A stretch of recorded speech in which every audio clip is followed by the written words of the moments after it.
In The End of the World is Just the Beginning, you describe a future where piracy returns. I mean, food is a weapon, global trade routes fall apart.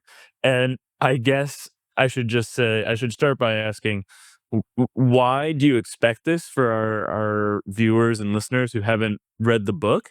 And then I guess you're very well prepared to describe what that might look like. Sure.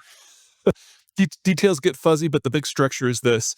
The United States has maintained the global system by using its military to force the global sea lanes to be safe.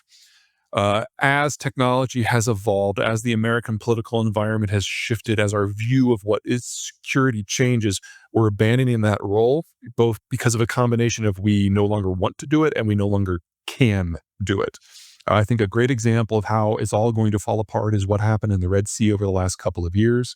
The Houthis, whose manufacturing is sharpening sticks, have managed to basically defeat the world's most powerful navy ever in a swath of naval territory the size of Texas consistently because it's just that easy to disrupt shipping now. You have any real country that decides to go after shipping in any volume, and it really is over.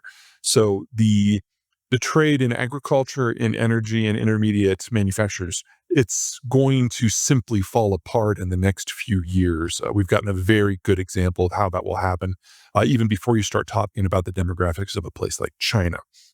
So you do that.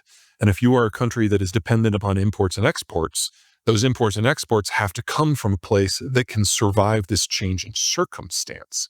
Now, for the United States, where we're the world's largest energy exporter now, we're in gross terms, not net terms, where we are the world's largest food exporter in gross and net terms, and where our import of product is largely limited to manufactured products that are finished, and you can always remove that industrial capacity. We're the country that has to deal with this the least. And we have the most powerful navy for patrolling the sea lanes that matter to us. Countries on the other side of this, most notably the ones in Northeast Asia, are on the opposite. Food importers, raw commodity importers, energy imports, very heavy and intermediate manufactured goods trades, and utterly lacking the naval power that's necessary to patrol their own neighborhoods, much less reach their end consumers. So we get lots of breaks. And as economic activity breaks, naval projection power becomes more constrained, and you get a lot more no man's lands on the water where bad actors like pirates or countries that have decided they can act like pirates will do very, very well. And for smaller countries without naval reach, they're now at the mercy of whatever that new environment happens to be.